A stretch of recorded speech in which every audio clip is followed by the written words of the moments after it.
So it's Monday, January 15th, and it's Martin Luther King Jr. Day, so I'm home from work and wanted to introduce this course that we'll be taking together this semester, a course that I'll be facilitating. I've tried to curate some readings, and I'll be offering some lectures that I hope weave together and develop a set of ideas and understandings that I have come to around this notion of pluralism and the way that we as unique, once occurrent, creative individuals participate in a democracy of fellow creatures, to use Whitehead's phrase, the way that each of us is different, and yet that our differences come through relationships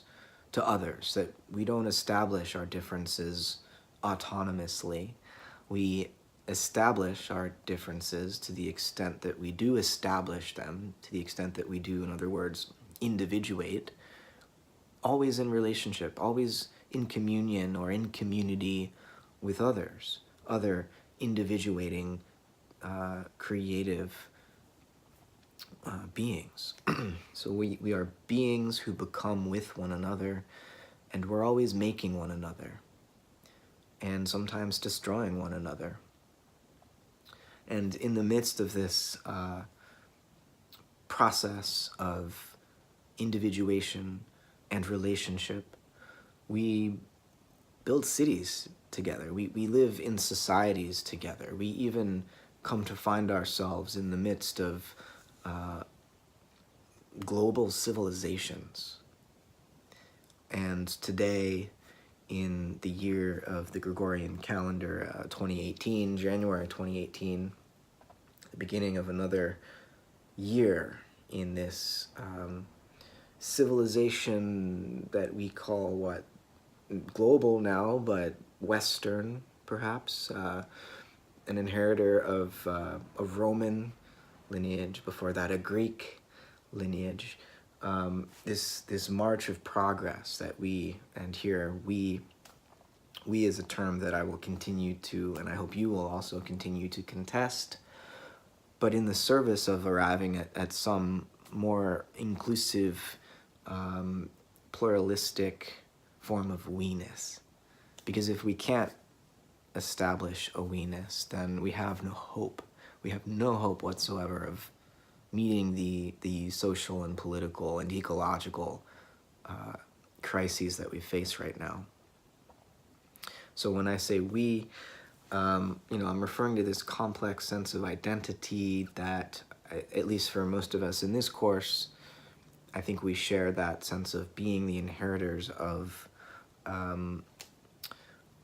let's call it a Western lineage, and that very notion of a Western lineage has been completely deconstructed in the last 50 or 60 years.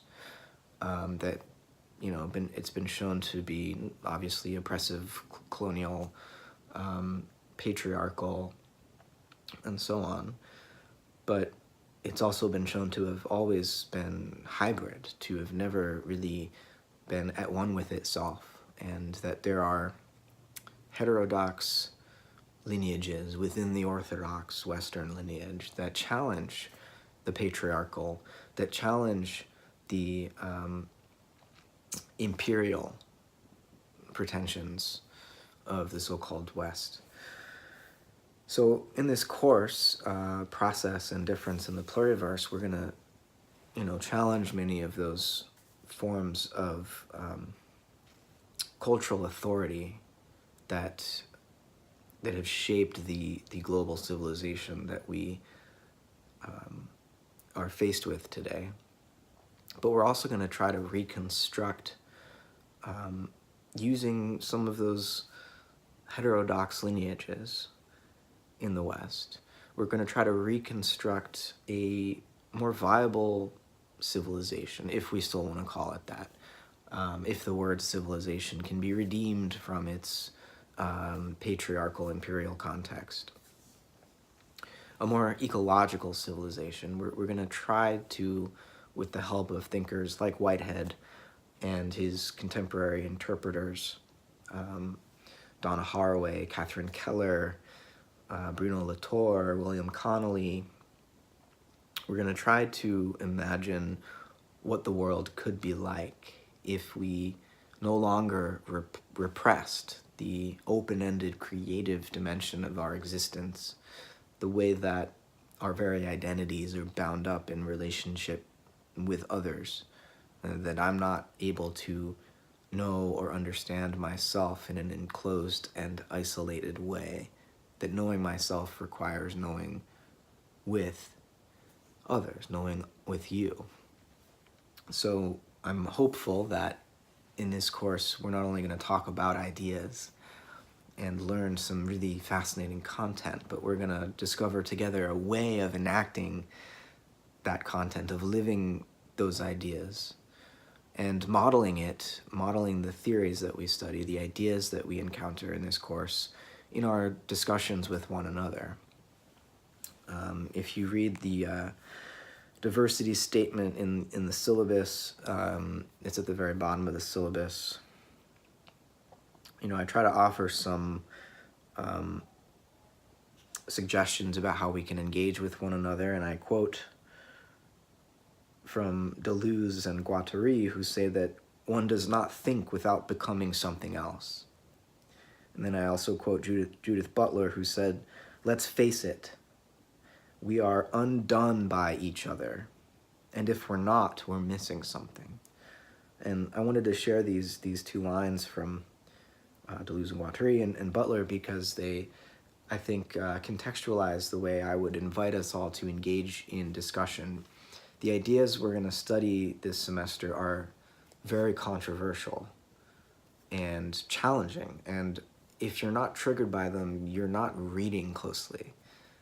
And what I'm hoping is that in being charged up, either in opposition or in alignment with these ideas, that we can then enter into perhaps a polemical exchange, but one that we engage with curiosity and openness and respect, where to be respectful of someone who differs from you doesn't mean that you believe that they are in the possession of truth. It doesn't mean that you stop countering what you believe to be a harmful or wrong or bad perspective, but it means that you engage in good faith, accepting that your own perspective is limited and fallible. Because if you don't engage with a basic sense of respect on the level of acknowledging your own fallibility, then no genuine exchange can even take place. Then you're unable to even meet that person face to face. You meet instead behind a veil of ideological presuppositions. And in order to really engage one another and be inclusive in this deeper sense of relationality, is to put oneself at risk of being transformed in an encounter with another, with someone else. So I think overall I want us to engage with curiosity and openness and with a willingness to risk ourselves in relation to one another so that we might become new together. So I hope that you'll join me in that spirit of inquiry as we engage with the course material. So I assume you've all taken a look at the syllabus. You can download a PDF by clicking on the link at the top of the Canvas syllabus page.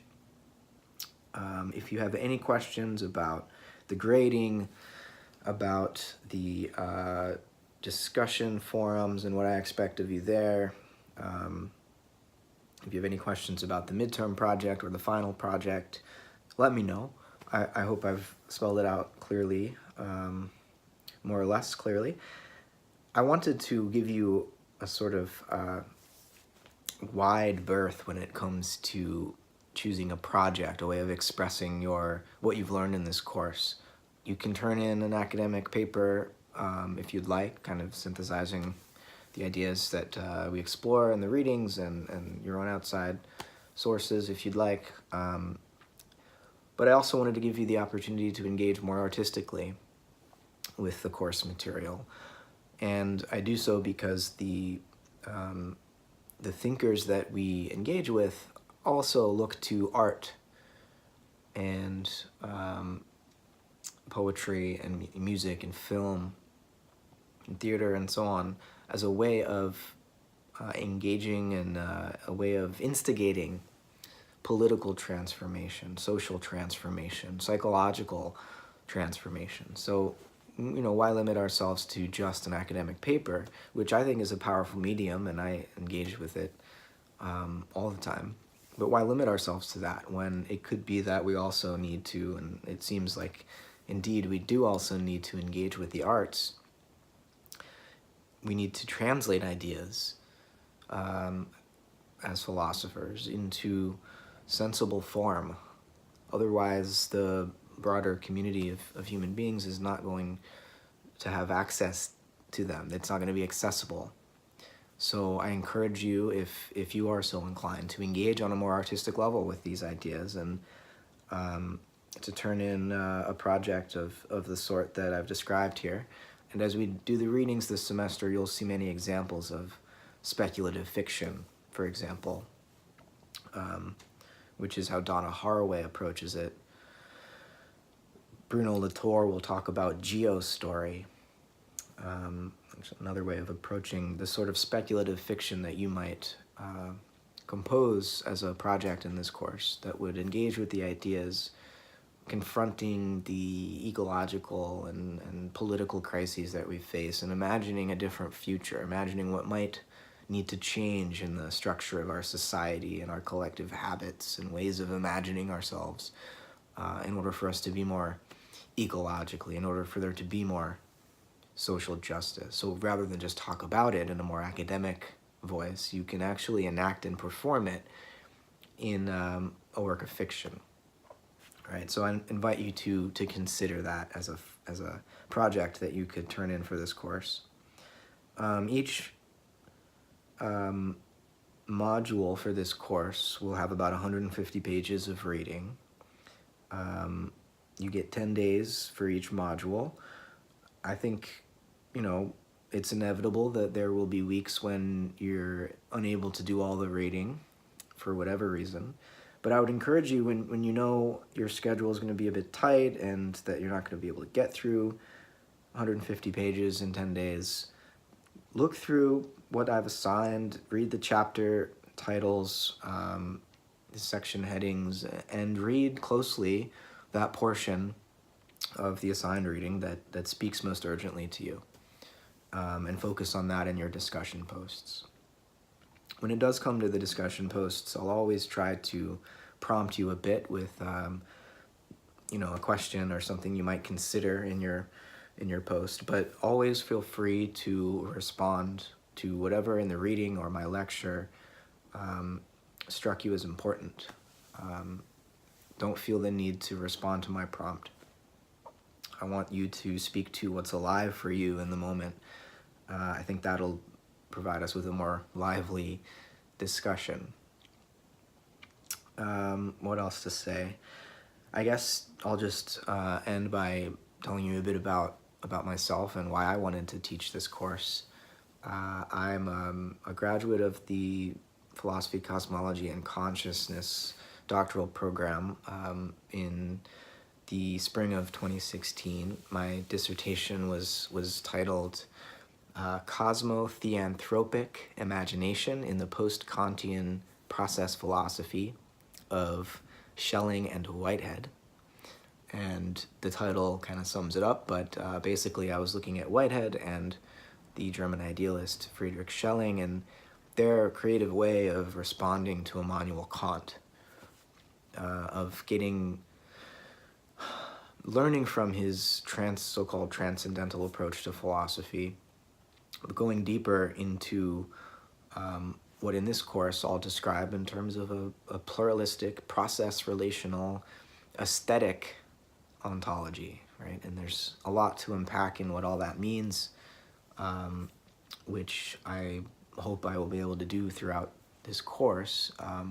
You don't need to have read my dissertation to take this course. It's not a prerequisite, but certainly if you find yourself curious to see what's under the hood of some of the ideas we're exploring in the readings and in my lectures about the readings, my dissertation would give you some insight into that, how the conceptual machinery of my mind operates. And I want to teach this course because I feel the urgency of our moment. I do identify in terms of if someone were to ask me, what is your religion or your spiritual path? For me, it's philosophy. Philosophy is a way of life. Loving wisdom is a practice. It's not just thinking about ideas. It's being transformed by ideas, participating in the creation of concepts, as Gilles Deleuze might say, and through creating concepts, changing my life and the lives of those I'm in relationship with. But I feel the urgency of translating that philosophical path that's personal for me into a form of political activism. How can philosophy become engaged with the problems of the world? Because if we don't engage with those problems, we don't have much longer to do anything. So I feeling the gravity of the moment, I think that my own unique calling and I hope talents as a philosopher need to be put to service to the best of my ability, put to the service of engaging with the political issues of the day and trying to find a way of disrupting what I'm sure we can all agree is a rather perilous path. Things are headed in a direction of increasing chaos, and it could be we can't avoid that there's a bottleneck, an evolutionary bottleneck coming, and really our goal is to survive that crunch and carry with us through it the seeds for a future civilization or a future society that could flourish in a more just way, just in a human social sense and just in an ecological sense, that the human can come to coexist with the rest of the earth community once again, rather than being driven to dominate and master the nature, the environment over there. How can we come to find the ways in which we ourselves are earthlings, that human beings are made of humus, right, of soil, that we are soil beings first and foremost. We're not aliens marooned here from somewhere foreign in the sky, but rather we grew out of the ground. We belong here. And by finding ways to affirm our attachment to this world, I think we can escape the kind of nihilism that is so easy to allow oneself to be saturated by, to absorb. Nihilism is pervasive because the situation is so dire. But we need to find ways of affirming the possibility of a more viable way of life. And indeed, we have deep cosmic resources of creativity to draw upon. So thank you for participating in this endeavor with me, and I look forward to learning from all of you in the course of this semester that we'll share together.